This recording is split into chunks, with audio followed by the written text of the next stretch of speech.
Everything you have been told about being smart is a complete lie. Your straight-A report card, your university degrees, the trivia you dominate at bar games, none of that proves you are a genius. In fact, it mostly just proves that you are an obedient, easily programmable, biological hard drive. The brutal truth that the traditional education system is desperately trying to hide from you is that 99% of the population is walking around completely brain dead. They do not actually think. They just repeat. Society has tricked you into confusing memorization with intelligence, and as a result, we have created an entire generation of people who know absolutely everything but understand absolutely nothing. If you are easily offended, you should probably click away right now, because we are about to dissect the deeply uncomfortable reality of why some people effortlessly bend the universe to their will, while the rest of the world remains trapped in an invisible cage of their own making.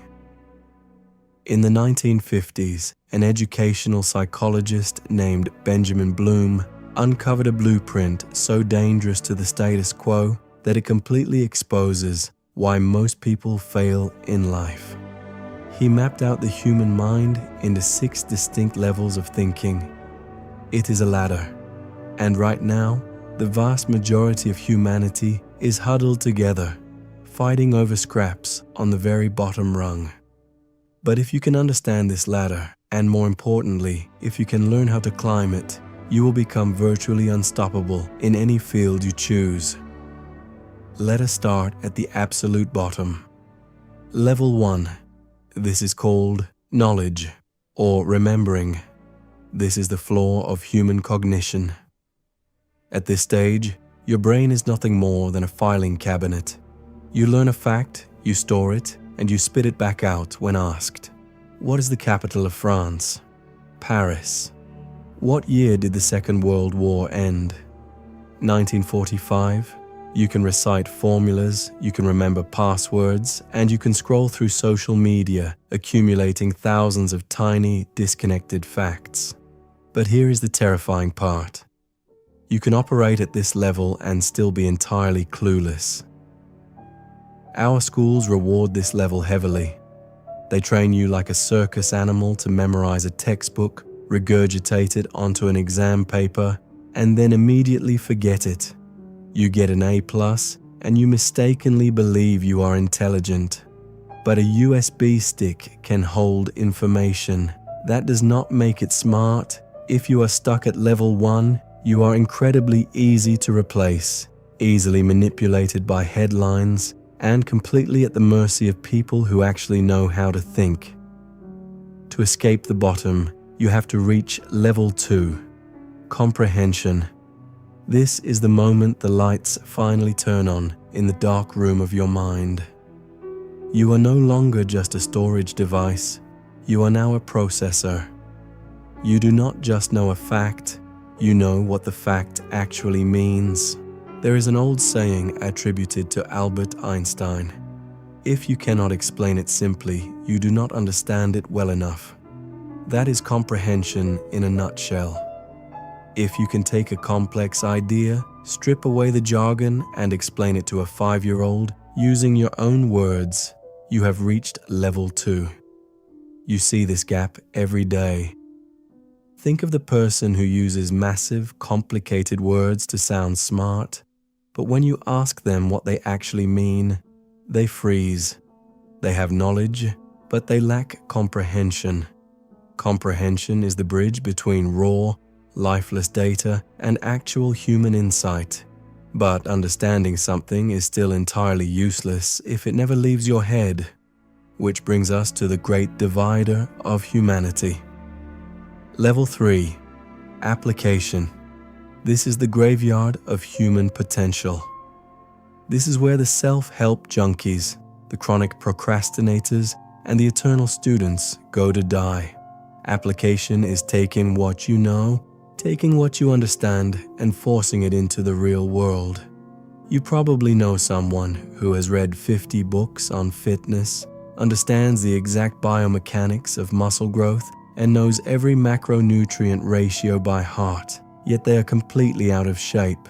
They are trapped in level 2. Application is messy. It is where theory gets punched in the face by reality.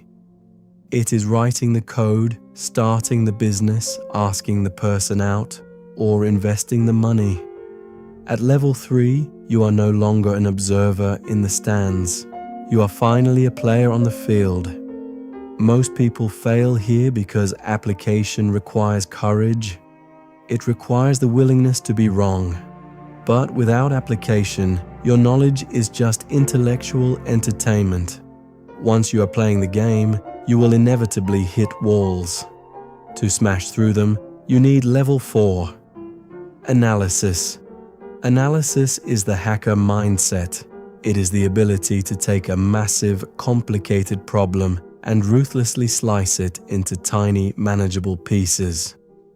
When something goes wrong, the lower-level thinkers throw their hands up and complain. The analytical thinker asks, why? What is the root cause? What are the hidden patterns? Who benefits from this? Imagine looking at a car engine. A level 1 thinker knows it is an engine. A level 2 thinker knows the engine makes the car go. A level 3 thinker knows how to drive the car. But the level 4 thinker, they take the entire engine apart, piece by piece, to understand exactly how the pistons interact with the spark plugs. When you reach the level of analysis, you become immune to propaganda. You no longer take things at face value. You read between the lines. You see the matrix for what it really is. But tearing things apart is only half the magic. The gods of our society, the visionaries, the disruptors, they live at level 5. Synthesis or creation. If analysis is breaking things down, synthesis is putting them together in a way that has never been seen before. This is the birthplace of pure genius. This is taking two completely unrelated concepts and smashing them together to create a multi-billion-dollar industry. It is the musician blending two opposite genres to invent a new sound. It is the entrepreneur combining software with transportation to create Uber. At level 5, you are no longer consuming the world. You are building it. You stop playing by the rules that other people wrote, and you start writing your own. Education systems hate level 5 thinkers because they cannot be graded on a standardized test. True creation is entirely original.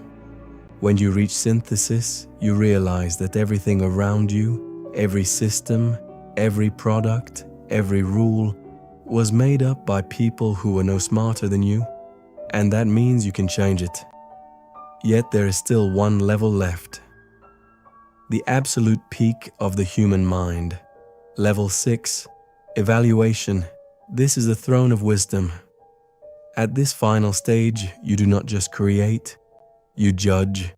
You have the profound ability to weigh multiple complex systems, theories, or creations and decide what is actually valuable and what is garbage. Evaluation is not just having an opinion. Anyone can have an opinion. Any fool on the internet can leave a nasty comment. Evaluation is informed, ruthless, objective judgment. It is the investor looking at 100 incredible business ideas and knowing exactly which 99 will fail. It is the leader making a split-second decision in a crisis when there is no perfect answer, only terrible trade-offs. Evaluation requires every single level beneath it. You need the knowledge, the understanding, the real-world application, the deep analysis, and the creative foresight, all converging into a single, razor-sharp decision. A society of level 6 thinkers cannot be controlled. They cannot be swayed by cheap emotions, angry politicians, or viral algorithms. They are the anchors of reality. So, as we reach the end of this map, the deeply uncomfortable question remains. And you cannot lie to yourself here. Look at your daily habits. Look at how you consume information. Look at your actions. Where do you actually live on this ladder? Are you just a storage drive, downloading facts and repeating opinions that were handed to you by an algorithm? Or are you actively tearing the world apart, building something new, and mastering your own mind? The space between stimulus and response belongs to you. How you use it will dictate the rest of your life.